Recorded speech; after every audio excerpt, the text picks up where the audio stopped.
Good evening. I'd like to take a few moments before tonight's presentation to welcome you to the 1979 Institute on National Affairs. First, we'd like to thank GSB for their support. It's very appreciated. And secondly, for yourselves for coming out in better weather conditions, I guess, but it certainly isn't very warm. We do have a full slate of activities this week, ranging from agricultural topics to urban topics in the area of economics. There will be a debate tomorrow night between Harold Braemeier and General Oppenheimer on the family farm or corporate America, who will serve supper, followed by 4 more nights of issues on the economic health of our nation. We hope you take advantage of the programs. I think you'll find the speakers will challenge some of your own beliefs and hopefully introduce you to some new ideas regarding our economy. There really isn't time to run down the full list of things that we have going on this week, but probably the safest thing for you to keep in mind is that there will always be a lecture at 8 o'clock during this week. It'll either be in this room or in the gallery, and probably this evening by the time we leave, there will be some brochures on the tables over here that will have a complete schedule, and there are posters around the Union and campus that will give you clues too as how to get to where things are. As I mentioned, there will be some lectures in the gallery, and also in the gallery there's a very fine exhibit provided by the Smithsonian Institution on American agriculture from the 19th century to the present. It's a very good pictorial display, and I've just viewed it briefly myself on Friday, and I think it's a very good representation of what agricultural was and what agriculture will be and is today.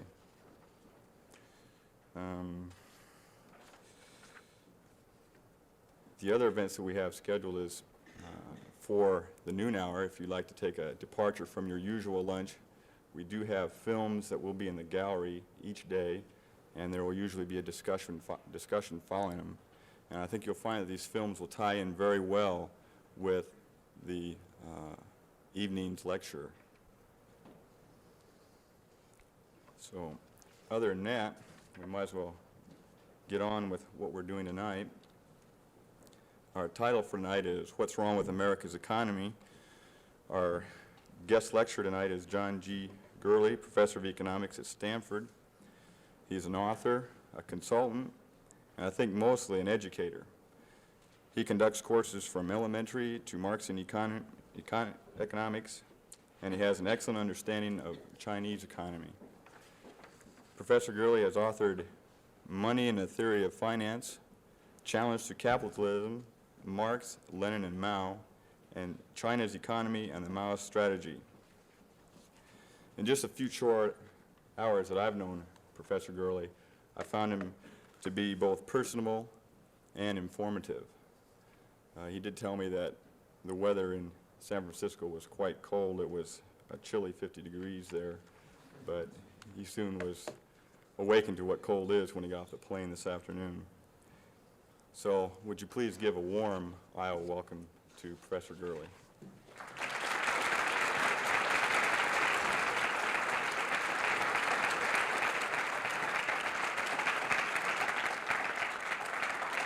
Thank you.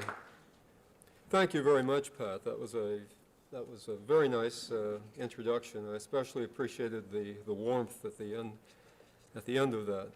I'm very pleased to have the opportunity to begin the week's discussion of this important topic. Is America's economic system, is it obsolete? And I hope that the Institute on National Affairs has a most successful series of talks this week, and I wish you all well.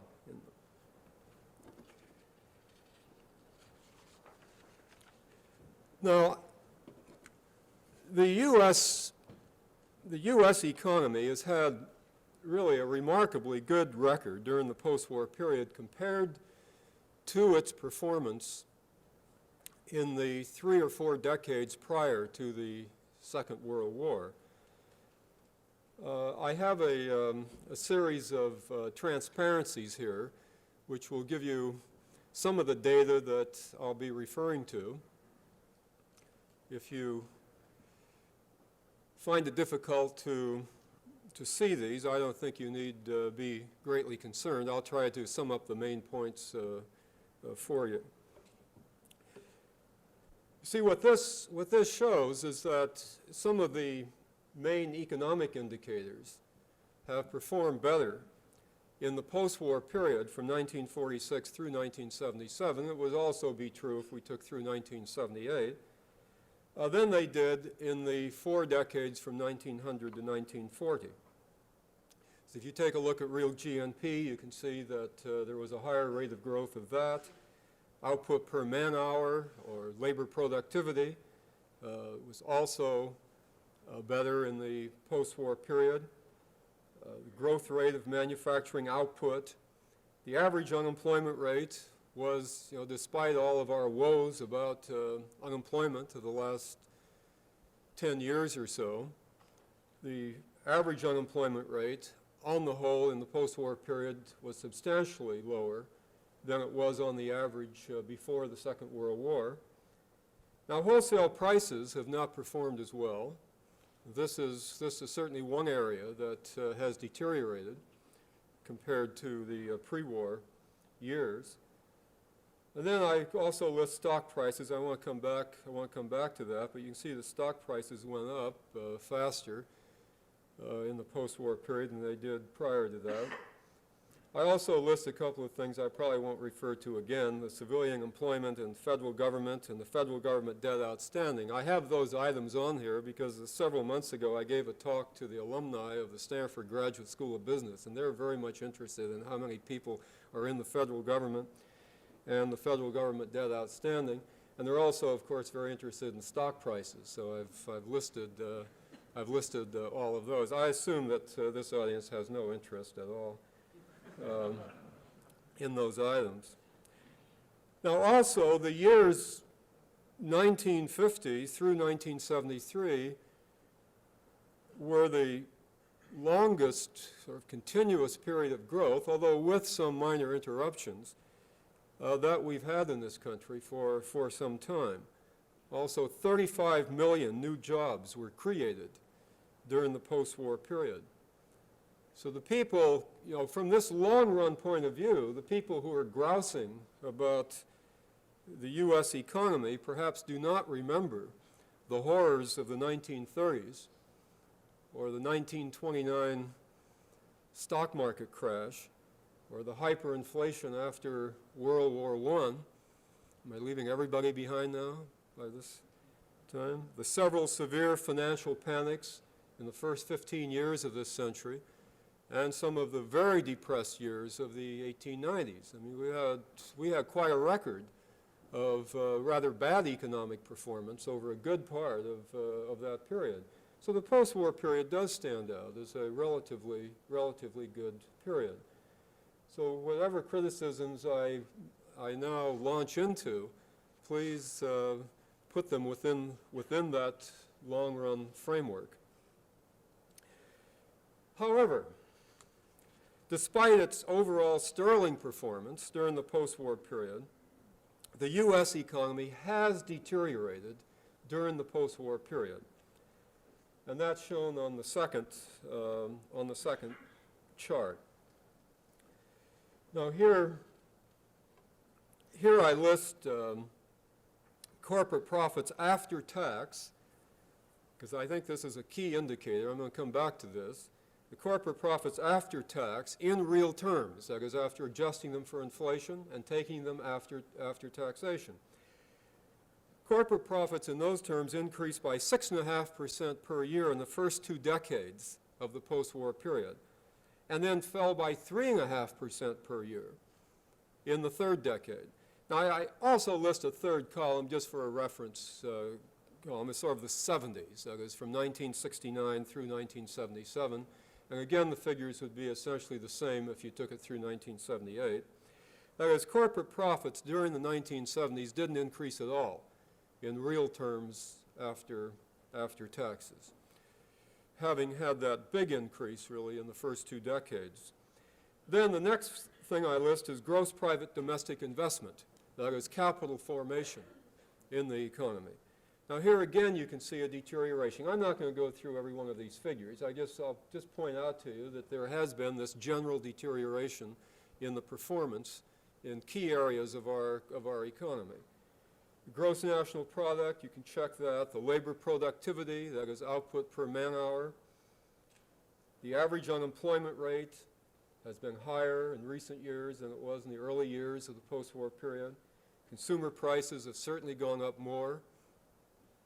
Stock prices have performed much less well. You see, from 1969 through 1977, stock prices barely went up at all. In fact, if you take the New York Stock Composite Index, which is the most inclusive index of stock prices on the New York Stock Exchange, that index started at the index number of 50 in December 1965. It's now around 56. I mean, that's a 12% increase over that entire period. That's a period of 13 years. It's increased about 12%. You see something? So that's just a fraction of 1% on a compound interest basis over that time. And consumer prices have about doubled over that period of time. So that means that if you had your money in the stock market in 1965 in a representative group of stocks, and you still have that same group of stocks, that you have lost heavily in real terms. Now, I also show the depreciation of the dollar on international markets. Well, you're all aware that that's occurred in the last few years, and it did not take place in the first couple of decades of this post-war period. So again, a deterioration. Now, what accounts for the slower output growth and the rising unemployment and the decline in labor productivity over this period? Now, I mentioned just those because what I want to do is leave inflation off to one side for just a moment, because I think that's a tougher problem, and I can deal now with the relatively simpler problems. Let me state the question again. What accounts for the slower output growth, the rising unemployment, and the decline of labor productivity? Well, I think that the immediate cause of these ills is the increasing squeeze that has been placed on corporate profits. That is, after taxes and adjusted for inflation, as the post-war period has progressed. Now, you note that on this chart, the top line shows you the deterioration that has taken place here. And the next chart will give you a graph of the annual figures through throughout the post-war period. And you can see that I didn't realize that I was going to get, I thought I wouldn't be able to see any of this, but I can now see the transparency down there, so that's just great. You can see that the corporate profits rose somewhat in the first several years of the early post-war period, and then there was a very big increase in those up to about the mid-1960s, 65, 66. And then after that, they began coming down very fast. During President Nixon's wage and price controls in 1970, 71, the corporate profits recovered quite well. In fact, I think that was one of the main purposes of the wage and price controls, was to increase corporate profits. And they responded very well. But then after that, there was a big slump in 1974, 75. And a recovery, of course, a very fast recovery after that. But you can see that even the last figure, which is 1977, and 1978 is not much higher in real terms than the 1977 figure, that those last figures do not approach the levels reached in the mid-1960s. Now, perhaps the levels reached in the mid-1960s were abnormal, and if one thinks that, then there are different interpretations for that chart. But I do not think that one can get away from the overall interpretation that the last 10 or 15 years have really been quite different from the first 20 years so far as corporate profits, the corporate profits are concerned. I mean, there definitely has been some sort of a deterioration here. The root cause of the profit squeeze is the increasing strength gathered during the post-war period by the domestic and international foes and competitors of the U.S. capitalist class. These antagonists include West Germany and Japan. See, I'm not calling, they're not all foes, they're not all enemies. They're simply antagonists in the general sense that they are competitors, either foes or competitors of the profit position of the U.S. capitalist class. These antagonists include West Germany and Japan, OPEC, and other international cartels, global Marxism, as I'll explain in a few moments, ultranationalist movements, the working classes, consumer movements, environmentalists, government regulators, and others. All of these groups have weakened the ability of U.S. capitalism to extract profits from its domestic and international operations. Now, the next chart shows some of the relations among the groups that I've just listed. They show, it shows, for example, in red, some of the foes, competitors, antagonists that I have in mind. Now, all I'm trying to point out here is that these are not exogenous forces imposed on an otherwise peaceful scene. I mean, many of these foes, competitors, and whatnot come out of the very workings of the capitalist system itself. I mean, they were spawned by capitalism and oftentimes strengthened by the very workings of the capitalist system. So my main point here is that many of these groups are part and parcel of the workings of the very mechanism of capitalism.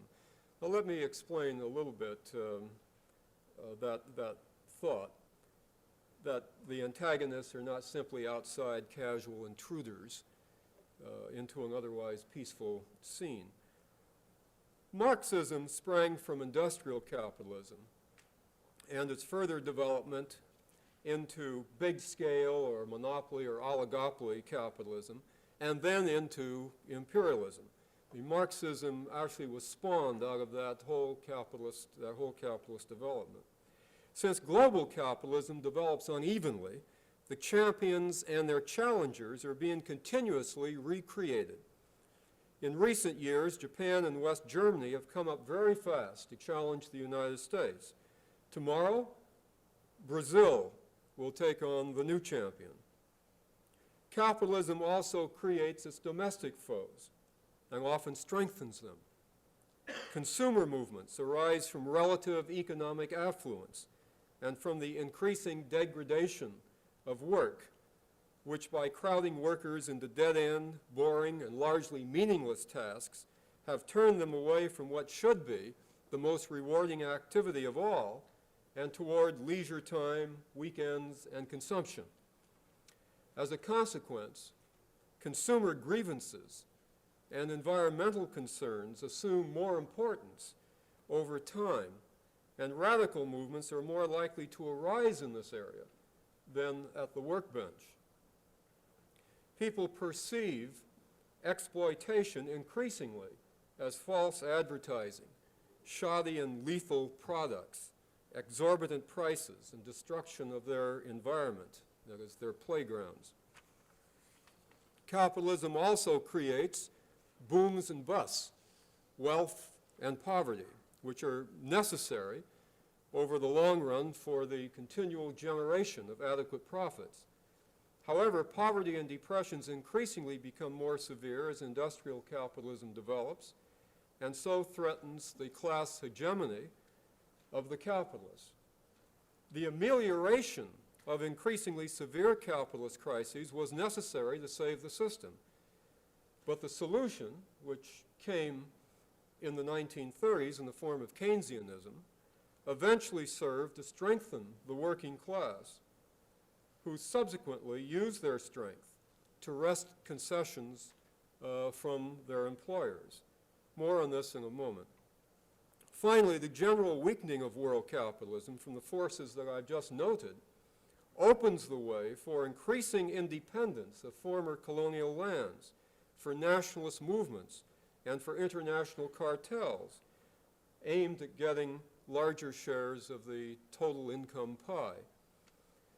All of these forces, all of them have come together in the post-war period to produce, finally, a profit squeeze, which in turn has dampened capital formation, caused slower output growth, higher unemployment, and the decline in labor productivity. The accelerated spread of Marxism around the world, that is, it now includes 1/3 of the world's land area and 1/3 of the world's population, has contributed heavily to these ills. The Marxist sweep has transformed immense areas that formerly were impoverished into rapidly developing nations that are vigorous competitors with capitalism for the world's resources.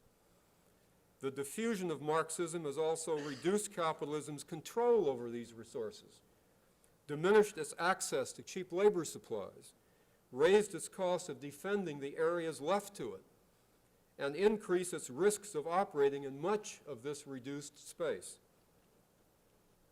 Moreover, the spread of Marxism has greatly enhanced the bargaining power of many lesser nations against the advanced capitalist countries by providing options to them. It has encouraged smaller nations to aim for greater control over their own resources.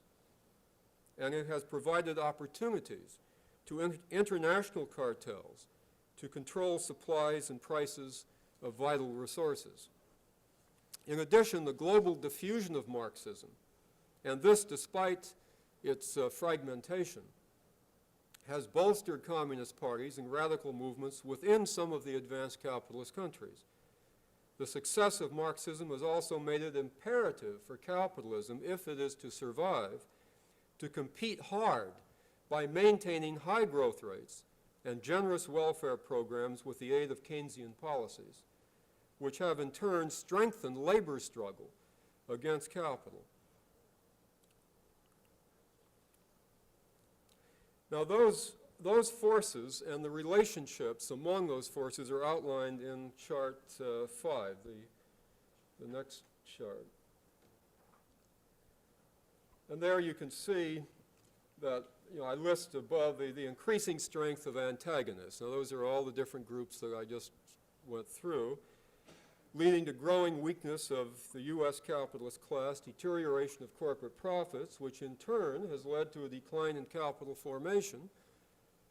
The expected rates of return decline, and capital formation then does not grow as rapidly.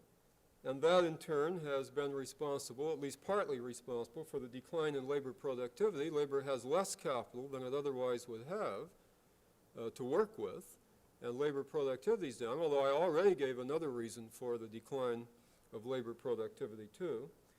And it has led to the decline in GNP growth rate, rise in unemployment, and so forth. I think the rising unemployment is also due to some other factors, including just a very general one, a change in lifestyles. But that, I think, some of that, I think, can be traced to the things I've already mentioned. Now let me come to a more difficult question. What accounts for the accelerated inflation during the post-war period? The root cause of this lies in two related fields. The first is the area just discussed, that is, the increasing strength gathered during the post-war period by the domestic and international foes and competitors of the U.S. capitalist class.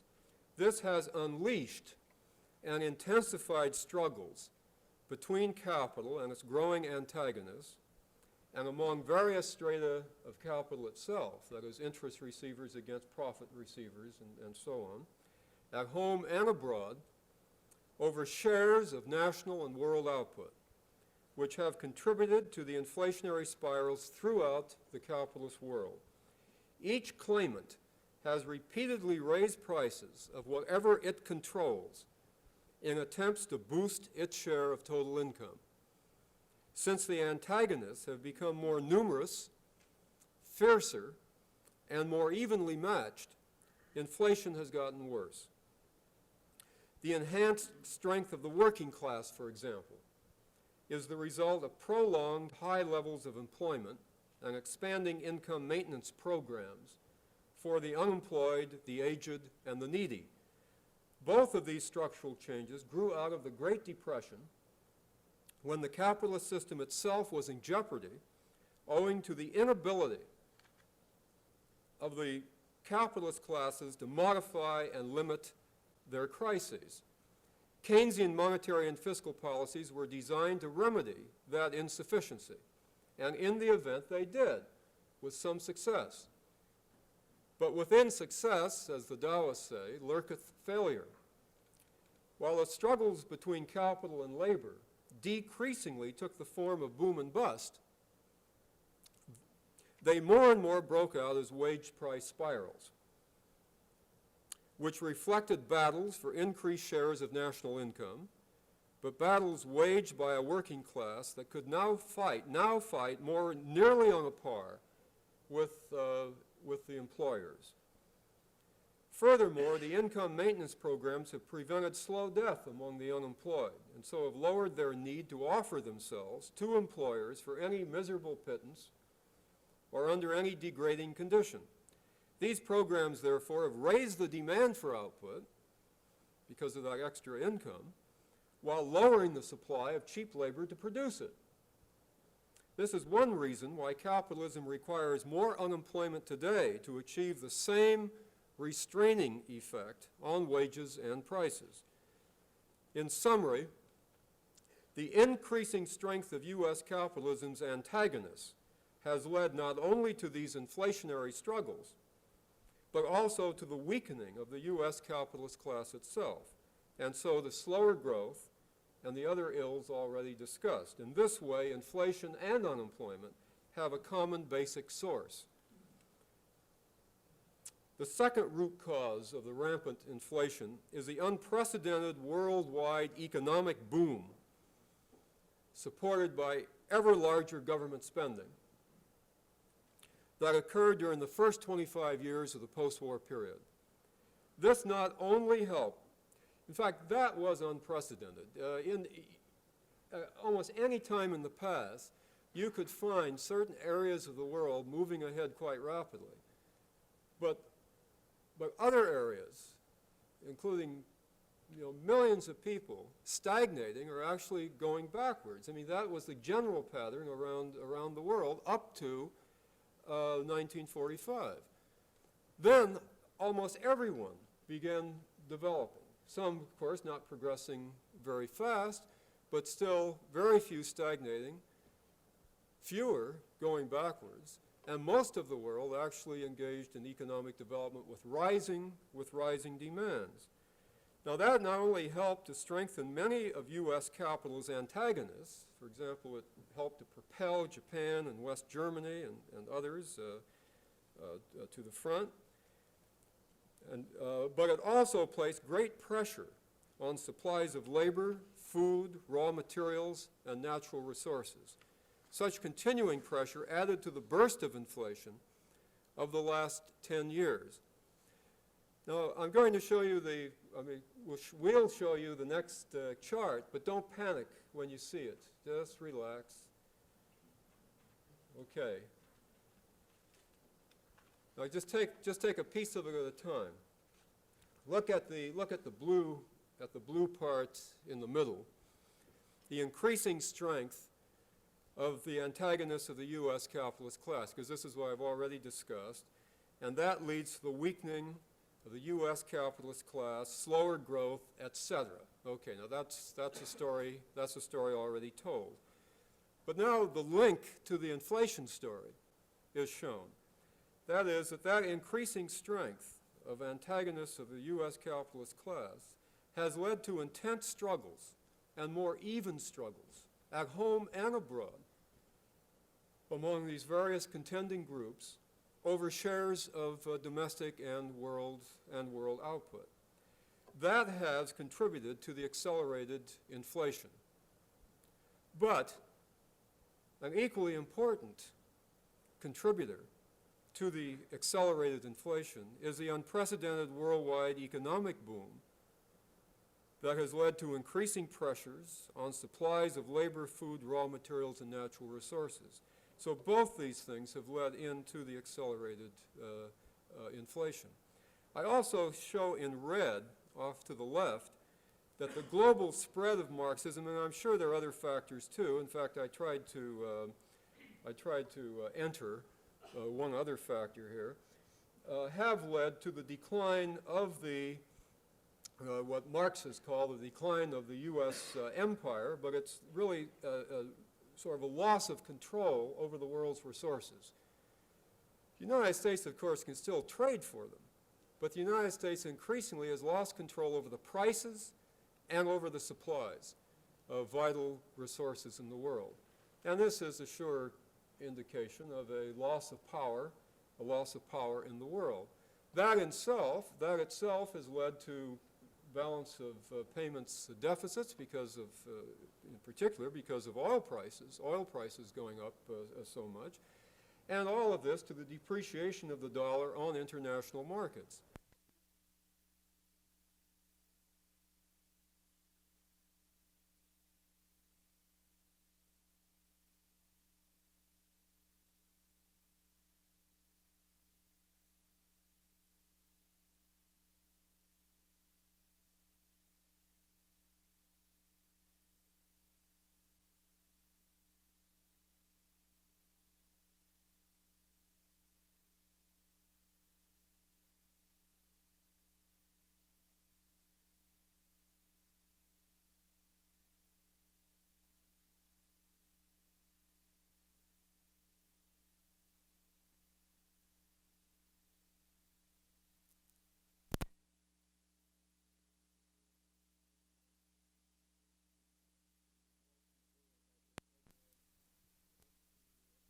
Wall Street Journal has it M1, M2, M3, M4. Sometimes you can't tell the page numbers in the Wall Street Journal from the type of money supply that they're talking about.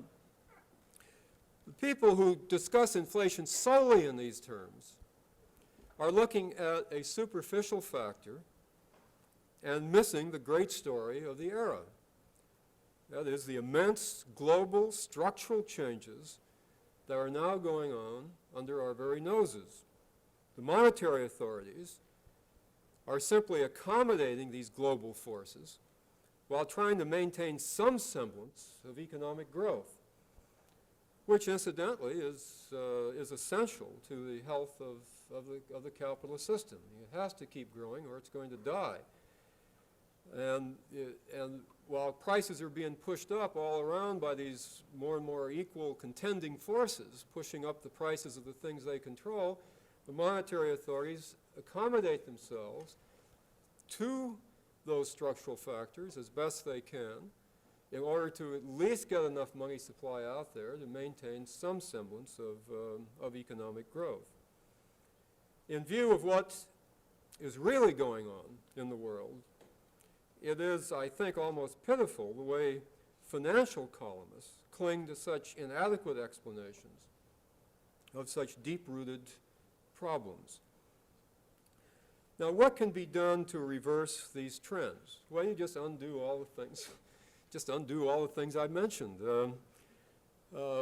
Essentially, you know, what's needed here, I mean, if one wants to improve the performance of capitalism, yes, most people do, some people don't. But if you want to improve the performance of capitalism, the thing to do is to transfer income from other classes and groups at home and abroad to the U.S. capitalist class. That's the easiest way of raising their own expected rates of return, increasing domestic capital formation, giving more up-to-date technology to the labor force for higher labor productivity. It's keeping our prices down, or keeping them from rising as much as they otherwise would. Or, to express it perhaps in a somewhat broader way, that the domestic and international antagonists of the U.S. capitalist class must be weakened. Now, of course, one way of weakening them is to transfer income from them to the U.S. Business, to corporate profits, essentially. And that will, I think, it will have a magic effect on the performance of the economy. Now that, plus some other things, are shown in chart number 7, the final one I have. Don't copy down everything here. Essentially, it shows 3 things, that there are various ways of raising corporate profits. You can reduce taxes on capital, for example, reduce capital gains taxation, reduce the corporation income tax, give even more accelerated depreciation or investment tax credits and all sorts of things. You can hold back real wages in various ways to leave more room for an increase in corporate profits, and there are still other ways of doing it. I also list, because many people think this is a very important thing, to reduce government interference with business, but I think that's easier said than done, for the reasons I've already mentioned, namely that it's not just an outside intruder. I mean, it's not just part of a conspiracy to harass business. More and more regulation of business by the government grows out of the very workings of the system itself. It grows out of the problems that have been created by the workings of the capitalist system, the problems that it generates, and the problems that it's not able to solve within its own institutions, within its own environment, and hence some outsider, the government, has to step in with programs to help solve these problems.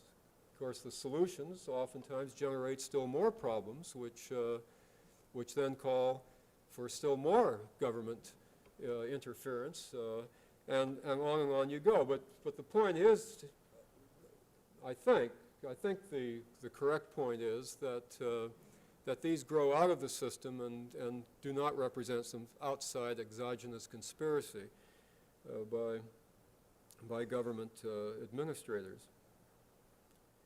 And then finally, strengthen the international position of the U.S. capitalist class by undercutting somehow Japan's position, or West Germany's position, or France's in the international markets.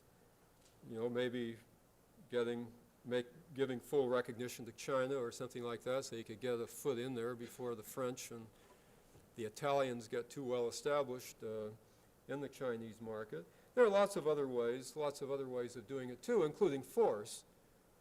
Not, of course, against West Germany or Japan, but I'm talking about against other foes, antagonists, ultra-nationalist movements, revolutionary movements of one type or another. In the post-war period, we have used force quite a few times. I don't want to claim that it's the top priority of all the ways of solving a problem that we are trigger happy. I don't think we are. But if problems cannot be solved in other ways, then there hasn't been all that much hesitation in using force to solve some of these problems. So I list it because, in fact, it has been one of the favorite methods used over the years. Now, I imagine that some of the adverse trends that I have discussed may be modified or even reversed in the near future with the use of some of the countermeasures that you see in front of you. In fact, a lot of these things have already taken place. I mean, I did get together a list like this, a much more detailed list of specific types of tax policies that could be carried out to increase corporate profits and whatnot in 1974 and 1975. And I note that some of these have indeed already been carried out, maybe not to the full extent that they should, in order to do a lot of good, but the movements have been in that direction. I mean, U.S. capitalism is not immediately doomed, or at least no one knows enough to be able to assert that with any confidence. But I do think that there is a strong and perhaps irreversible tide in the world running against capitalism. This will not necessarily doom it, but it is likely to cause radical changes in it over the next several decades. We've already seen how our own capitalism is trying to adjust to some of these new forces. In the past decade, price and wage guidelines and controls, new national planning proposals that are now in Congress, super conglomeration in the business world, attacks on welfare, consumerism, environmentalists, tax reforms in favor of capital, attacks on big government. All of these are certain signs that capitalism is in the process of radically altering its face. The most that can be said is that this process is quite likely to go on until socialism has taken over, at which point, in order to comfort ourselves, we will recognize it as some new type of capitalism. I am tempted to say one more thing, even though it goes beyond the bounds of economics. The characteristics of our age, a certain amount of lawlessness, violence, mysticism, narcissism, all are manifestations of concentration on self, with little regard for others. It seems to me that these are also certain signs that capitalist society no longer offers worthy or inspiring goals that go beyond one's bodily functions. Goals that could mobilize, for example, the energies of great numbers of people, and so bring them together in inspiring collective efforts. It is now everyone for himself, a war of each against all, a fear of entering into any lasting relationships with another human being, an almost complete fragmentation of society into free-floating, selfish monads. I don't see much future for such a society. The next century will surely belong to other peoples, and probably the Chinese. Thank you.